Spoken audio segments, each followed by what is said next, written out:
We're all familiar with fictitious scary stories.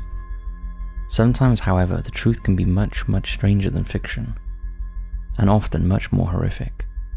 Here are real-life horror stories that we are sure will keep you up tonight. As always, hit the lights, sit back, and enjoy. One of the best parts about modern entertainment is the ability to explore the unexplored, like teleporting to another world and experiencing the places we never thought possible. It's refreshing, getting to leave the places we are so used to, and jump into a completely new setting. No form of media tackles these opportunities better than video games, giving us the power and autonomy to explore the unexplored and simulate another period in time. That's why we're happy to announce our partnership with the sponsor of today's video, Fishing Clash. Fishing Clash is the most jaw-dropping simulation fishing game on mobile platforms. It features realistic graphics not normally seen in mobile games, depicting lush locations and colourful fishing spots you can both explore as if you're there, yet never give up the comfort of your couch at home. You can venture through water on a boat or fish from the shore, and unlock upgrades for lures and rods to customise your tools and compete to be the best fisher with the largest catch.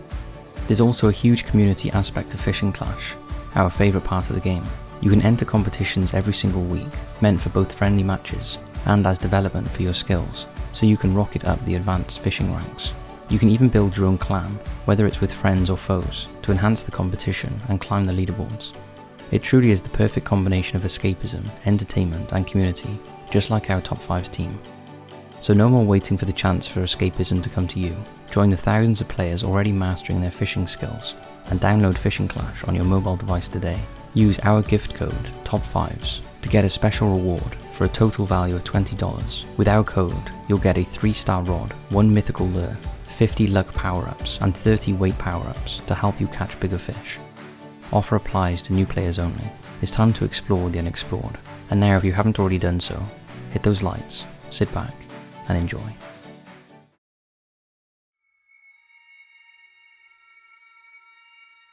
Ättestupa. This is another that is rooted more in folklore, but there are some kernels of truth to it.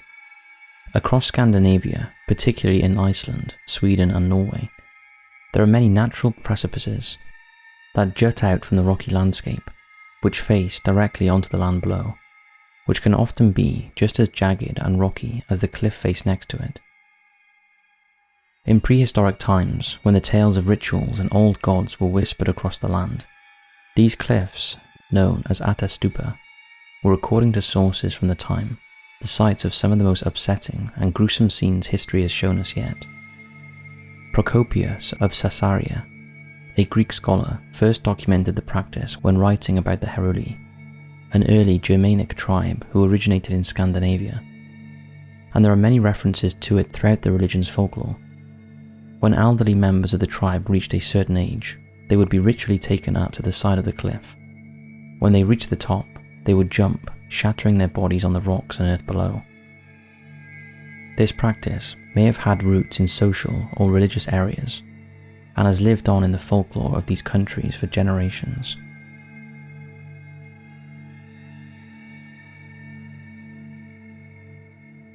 Hotel del Santo. Once a popular tourist attraction in Bogota, Colombia, the Hotel del Santo has a dark and creepy backstory.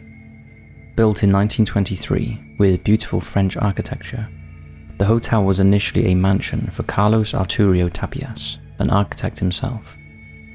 If the building itself wasn't amazing enough to look at, it overlooks the majestic Tequendama Falls and is built on a huge cliff overlooking the surrounding rainforest. In the early 1990s, however, the hotel was shut down due to an issue with contaminated river water and has been abandoned since. The hotel's creepy history is rooted in native Colombian folklore.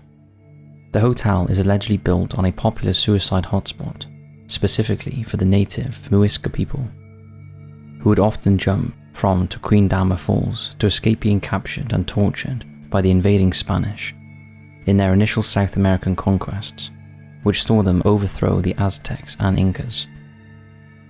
As a result, several strange occurrences have been reported to those visiting the hotel's grounds, including figures that have been spotted wandering the halls and grounds, and voices whispering in what people claim to be the language of the Muisca people. Loud piercing cries have been heard from inside the rooms of the hotel, and at one point a woman was allegedly murdered there by a guest, disturbed by the things that he had witnessed in the hotel. People have claimed to have seen a woman matching her description wandering the grounds as well.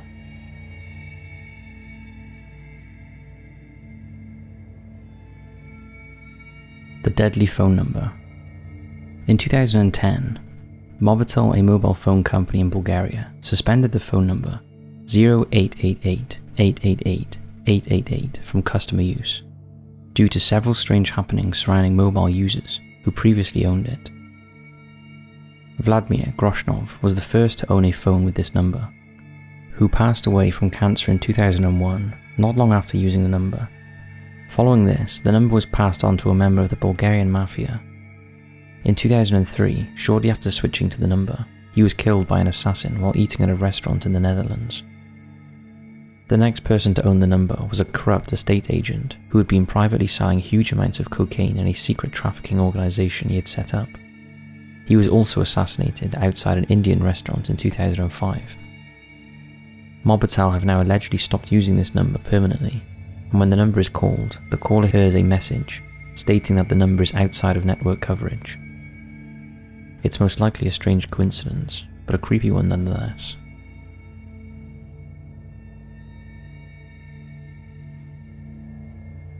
Rainbow Valley.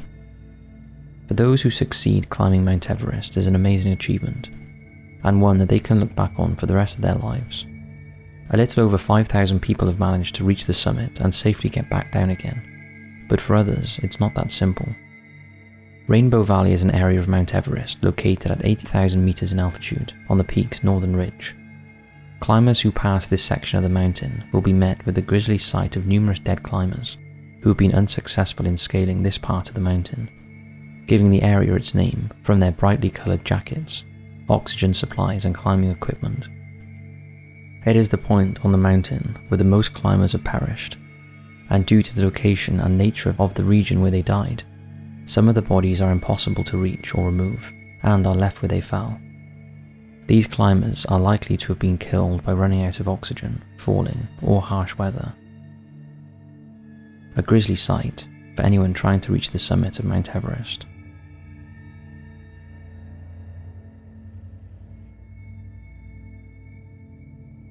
The Dancing Disease of 1518. Another historical horror story from what is now modern-day France. In 1518, a very peculiar plague struck the city of Strasbourg, which at that time was part of the Holy Roman Empire. It started when one woman named Mrs. Trophea began uncontrollably dancing in the streets in the July of 1518. She perished, only stopping when exhaustion took over, and she collapsed from sheer tiredness, continuing even when she injured herself. In the first week of this bizarre occurrence, 30 more people joined her, exhibiting the same symptoms. For some strange reason, the civic and church leaders of Strasbourg decided it would be a good idea to encourage the dancing in order to stop it. As such, they arranged for dancing halls to be set up in the town centre, with musicians and professional dancers joining the afflicted from out of town.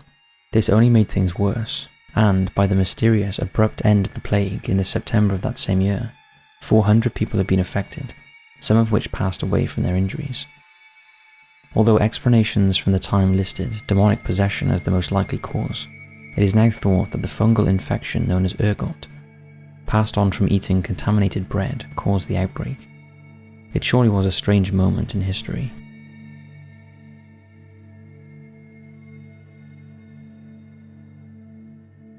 The knock.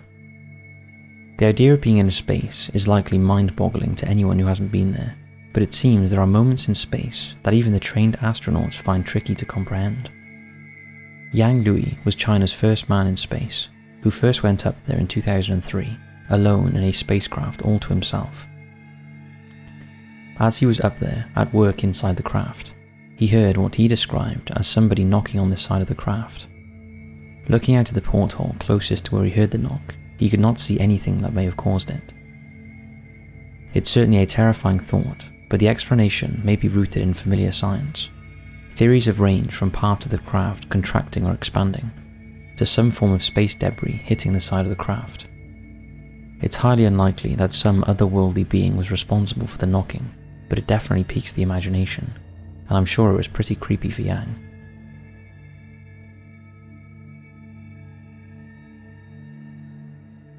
The Champawat Tiger.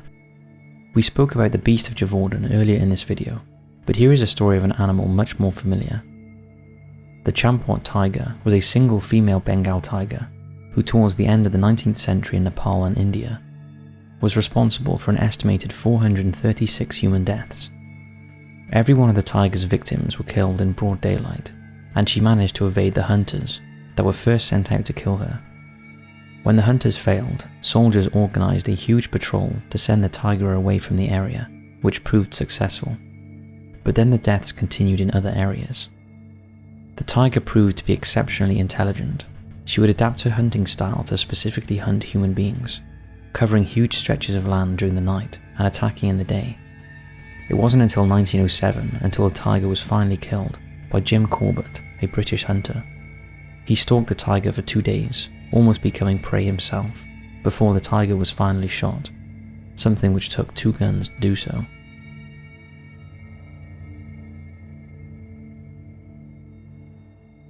Major Henry Rathbone.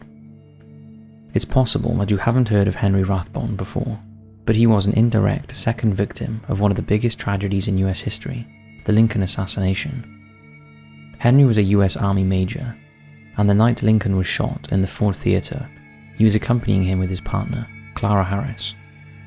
It was Henry who attempted to apprehend John Wilkes Booth after he fired, and was stabbed in the arm as a result after suffering several wounds. Henry and Clara soon married and had 3 children, but Henry was an unfortunate victim of severe survivor's guilt and could never get over that night in the theatre with Lincoln and Booth. Henry couldn't forgive himself for not being able to stop the assassination and descended deep into mental illness as a result, suffering torturous hallucinations. The family eventually moved to Germany, and on the Christmas Eve of 1883, a delirious Henry became violent with his family before hurting himself in the process.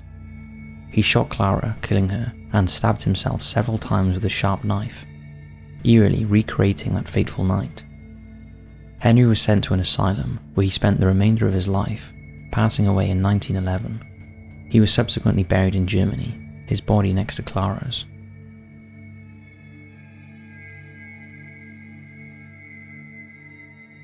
The Lady of the Dunes. In the July of 1974, a 12-year-old girl and her dog stumbled across the remains of a woman, estimated to have died 2 weeks prior, in the Race Point Dunes of Provincetown, Massachusetts. The body showed no signs of a struggle, and she was lying on her back, a pair of jeans under her head, indicating that she may have been asleep when she died. The head was almost removed from the body, and she had suffered a deep head wound caused by a shovel-like entrenching tool. The victim was missing several teeth, both hands and 1 forearm. Police initially searched through thousands of missing person cases for the woman, but there was no match, and over the years, many facial reconstructions have been developed to try and identify her. To this day, it is unknown who she actually is. We do know, however, who committed the crime. Hayden Clark admitted to the atrocity, but has refused to tell the police anything about who the deceased woman was, on the account of him being poorly treated in the investigation.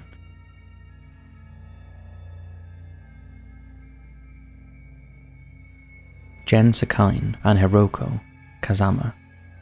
This is a terrifying story from Japan about 2 dog breeders turned murderers. Gen Sekine and Hiroko Kazama, from the town of Chichibu, were highly reputable in their trade, but were also known to be shady, with their business laced with crimes such as stealing, fraud, and associations with the Yakuza. Things took an even darker turn after one particular sale. Sekine was evidently adept at swindling money, but was bad with spending it, which resulted in tricky financial times for the couple in the early 90s. 2 breeding dogs were sold to the company director of an industrial waste disposal company by Sekine in 1993 for 11 million yen. This sale was a scam. The female dog was too old to breed and was worth 100 times less than the selling price.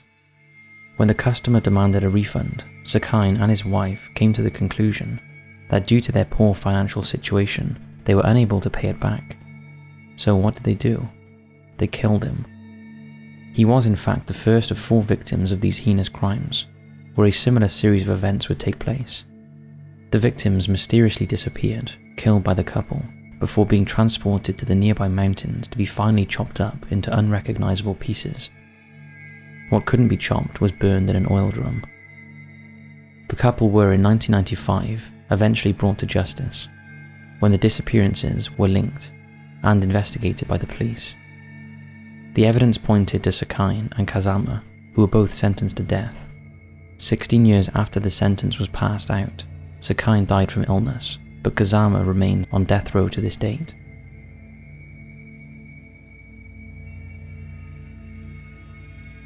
Zana. This is another tragic story, which this time takes place in 19th century Abkhazia, on the border between Russia and Georgia. One cold evening in the misty woodlands of the region, hunters had captured an individual who, from sources at the time, was described as being half woman, half animal. The individual was brought to the estate of the local nobleman, Edig Janaba, who named the wild woman Zana. Zana lived with Janaba until her death, and over time grew accustomed to life on his estate. As she warmed to her captors, she was treated more and more like a person and less like an animal, allowed to walk freely amongst the people of the estate. Zana was unlike anything these people had seen before, however. She never once spoke, preferring to communicate in a series of grunts, howls and shouts. She refused all clothing that was offered to her, and her 2-meter tall body was covered in a thick layer of hair, leading many to brand Zana as a yeti or similar cryptid. She also allegedly possessed extreme strength and great athleticism. She was supposedly able to lift a 50-kilogram sack above her head with ease and outrun a racehorse. When Zana died, she was buried in Janaba's family cemetery, the location of which is not known. Zana did, however, give birth to at least 2 sons and 2 daughters from different fathers on Janaba's estate throughout her life. One of these sons, a man named Quit, had his grave identified and studied in 1971, and in 2013 his remains were sent off to Professor Brian Sykes at the University of Oxford. Sykes, an expert of genetics, was able to reveal Zana's tragic backstory. Zana's ancestry, based on Sykes' studies, proved to be 100% of sub-Saharan African origins.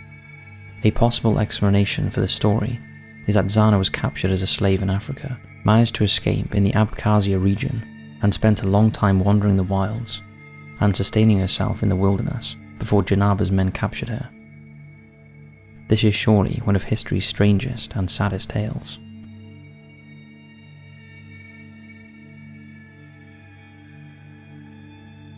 The eruption of Lake Nyos. Lake Nyos, located in northwestern Cameroon, is a large, deep crater lake which sits on the side of an inactive volcano.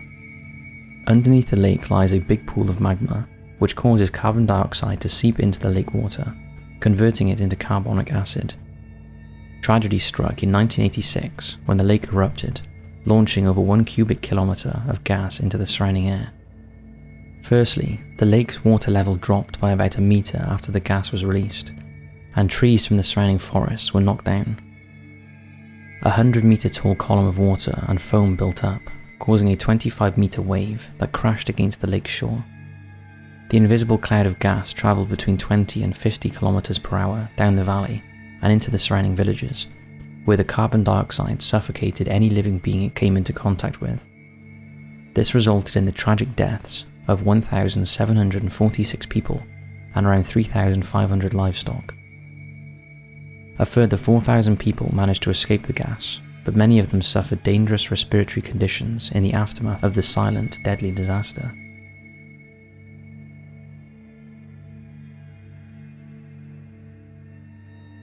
The truth behind Frankenstein. Most people are familiar with the story of Frankenstein, written by Mary Shelley in 1818. The tale of a scientist who brings a human-like creature to life from the remains of the dead. Shelley is renowned for writing one of the most famous works of fiction in human history, but just how much of it is really fiction? It turns out that Shelley might have been inspired by her own work a little too much. Shelley owned a pet dog, Richard, a dog that she performed grisly experiments on, similar to the ones performed by Dr. Frankenstein in the book. Writing in the Journal of Transplantation in 1821, Shelley describes in her own words what she did. Using a general anesthetic to knock Richard out, she surgically removed all 4 of his legs, replacing the front ones with those of a cat and the hind ones with those from a young Shetland pony. She then passed shockwaves through the limbs, which she spent hours attaching, and waited for Richard to wake up. He was alive, surprisingly. He also had problems walking, unsurprisingly. Richard spent the following months in a shack at the back of her house, where she would only take him out at night. He eventually escaped, allegedly running away to a house inhabited by a human man, who had been the victim of similar experiments involving a dog, a prawn and an octopus. But you can believe as much of that as you want.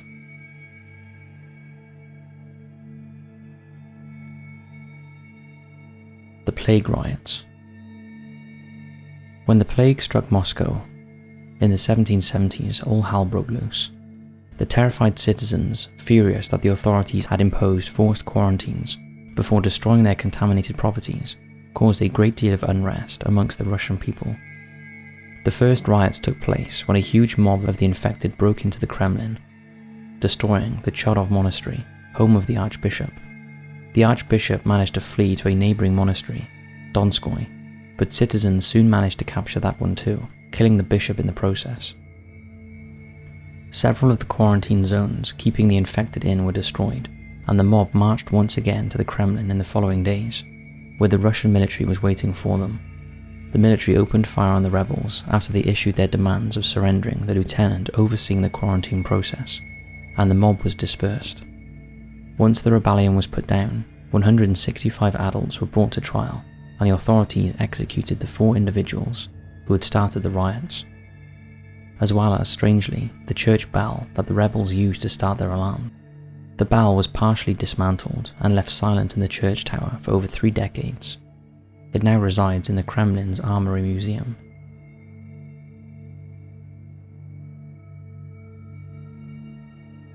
They're on the moon watching us. Finishing off with another creepy space story, this one surrounds the first American moon landing and astronauts Neil Armstrong and Buzz Aldrin, the first and second men on the moon. The initial moon landing had been the subject of many strange conspiracy theories in its time, many of which we've covered on Destination Declassified, but this one might be the strangest. Allegedly, in a confidential message to NASA he recorded following the landing, Neil Armstrong is supposed to have spoken these strange words. "These babies were huge, sir, enormous. Oh God, you wouldn't believe it. I'm telling you, there are other spacecrafts out here, lined up on the far side of the crater's edge. They're on the moon watching us." Now, believe as much of that as you will, but it's certainly an unsettling message if it's true. Buzz Aldrin also claimed to have seen a light moving alongside the craft whilst on this mission. What do you think took place up there? So that's it for this video. We hope you enjoyed, and remember, for all of our escapism enthusiasts, don't forget to download Fishing Clash on your mobile device in the description below. Thanks for watching, and as always, we'll see you in the next video.